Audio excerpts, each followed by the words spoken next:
پکڑ کا باعث بن جائے۔ برصورت بہت اہم موضوع آج کا، یقین جانیے کہ چاہے وہ کلمہ شریف پہ بات ہو، نماز پر بات ہو، زکوٰۃ پر بات ہو، اور ہم روزے پر بات کرنا چاہتے ہیں، چونکہ ظاہر ماہ رمضان بھی ہے اور علامہ صاحب انشاءاللہ سورہ بقرہ کی وہ آیت بھی پڑھیں گے، تو یہ میں عرض کر رہا ہوں کہ روزے کی فضیلت اور اہمیت کے حوالے سے میں چاہتا ہوں قرآن و حدیث کی روشنی میں کیا ارشاد فرمائیے گا؟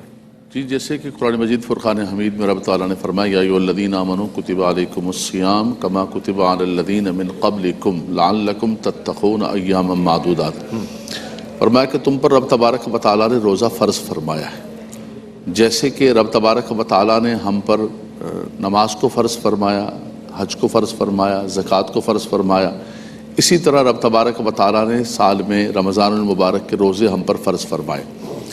دیکھیں، صوم کا جو معنی ہے وہ ہے الامساک، رک جانا، کھانے پینے سے رک جانا، اور اپنے جسم کو ہر قسم کی اپنے اعضاء کو ہر قسم کی اللہ کی نافرمانی سے روک لینا۔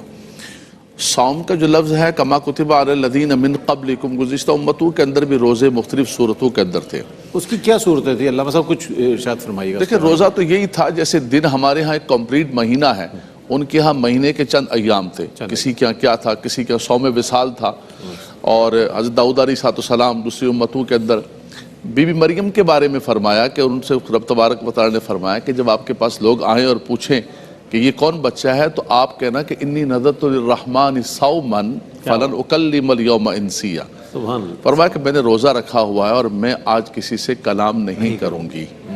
اس کے بعد جب اصرار کریں تو آپ اشارہ کر دینا فاشارت الیہ، یہ بچہ گفتگو کرے گا، اور کیف نکلم من کان فی المہد صبیا، کیسے گفتگو کرے گا؟ تو پھر وہ جھولے کے اندر بولے کہ انی عبد اللہ آتانی الکتاب وجعلنی نبیا وجعلنی مبارکا اینما کنت۔ تو یہاں پر بھی لفظ صوم جو ہے وہ استعمال کیا گیا۔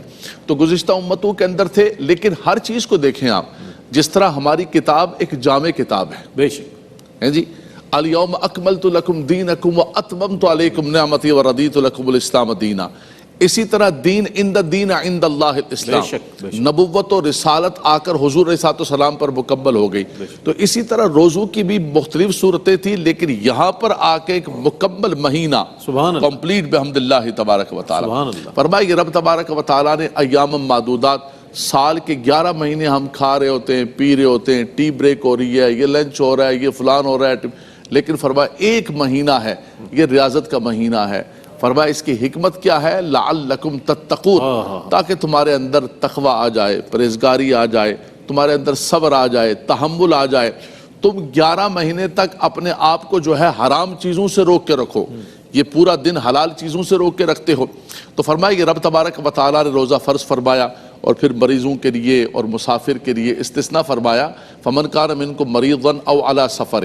لیکن اس میں بھی میں گزارش کروں گا، چونکہ اس پر ہم بہت بحث کر چکے ہیں، اس پر اور کیا بات کریں۔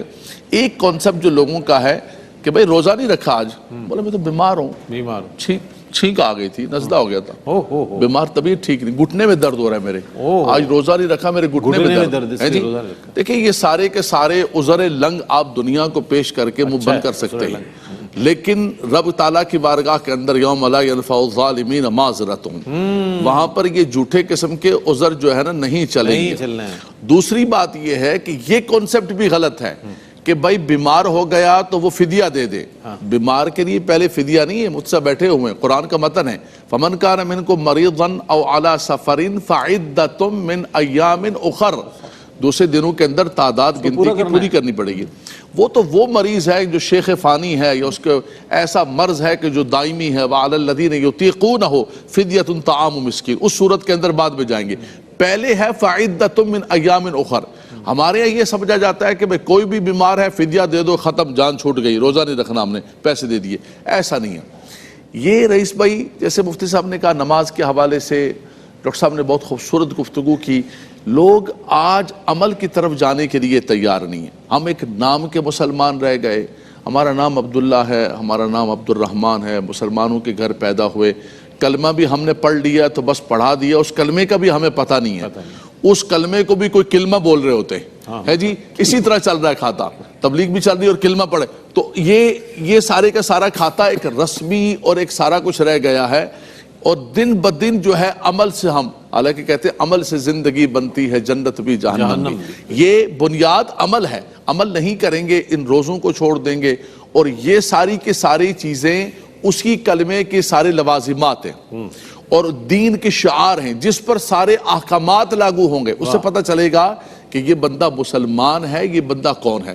تو رب تبارک و تعالیٰ نے روزوں کو فرض فرمایا رمضان المبارک کے مہینے کے اندر. فمن شہید منکم الشہر فلیصم، فرمایا کہ جو اس مہینے کو پائے اسے چاہیے کہ وہ روزہ رکھے. اور یہ دیکھیں کہ اللہ نے فرمایا تمہارے لیے کتنی آسانی فرما دی. یرید اللہ بکم اليسر ولا یرید بکم العسر، اللہ نے آسانی فرمائی. اس آسانی کا یہ مطلب نہیں ہے کہ اذان بھی ہو رہی ہو تو آپ جو ہے کھانا کھا رہے ہو. بھائی اللہ نے آسانی فرمائی ہے. مولوی صاحب آپ کیوں تنگی کر رہے ہیں؟ یسروا ولا تعسروا بشروا ولا تنفروا. بھائی آپ لوگوں کو متنفر نہ کرو. کیا کریں بھائی؟ کھانے دیں ان کو، خوشخبری دیں لوگوں کو. خوشخبری دو. خدا کے بندو، شریعت کے کچھ ضابطے ہوتے ہیں، کوئی اصول ہوتے ہیں. آج تو ایسا ہو گیا ہے کہ رمضان کے اندر ہر بندہ ٹوپی پہن کے اور ہر بندی جو ہے چنی پہن کے ٹی وی پر آ کے بیٹھ کے جو ہے وہ مسئلے بیان کرنے شروع کر دیے. بحمداللہ تبارک و تعالیٰ، اس خدا کا لاکھ لاکھ شکر ہے. یہ علماء ذی وقار ہیں، مستند مسائل شرع، اللہ کا لاکھ لاکھ شکر ہے جو دین کے یہاں پر بتائے جاتے ہیں. تو فرمایا کہ یرید اللہ بکم اليسر ولا یرید بکم العسر ولتکملوا العدۃ وَلِتُكَبِّرُ اللَّهَ عَلَى مَا هَدَاكُمْ وَلَعَلَّكُمْ تَشْكُرُونَ. یہ گنتی پوری کرو جو اللہ نے تم پر فرض کیے ہیں. كَمَا كُتِبَ عَلَى الَّذِينَ مِن قَبْلِكُمْ لَعَلَّكُمْ تَتَّقُونَ. آپ کے برموقع اور برجستہ جو الفاظ ہیں وہ بڑا لطف دیتے ہیں، چونکہ ظاہر ہے آپ اپنے مضمون کو مکمل کرتے ہوئے وہ تمام پیغامات دے رہے ہوتے ہیں ناظرین کو کہ جو واقعتاً ان کی ضرورت بھی ہے، اور یقیناً ان کلمات سے آپ کے لوگوں کی اصلاح بھی ہو رہی ہے. ایک مختصر سا وقفے کے بعد حاضر ہوں گے.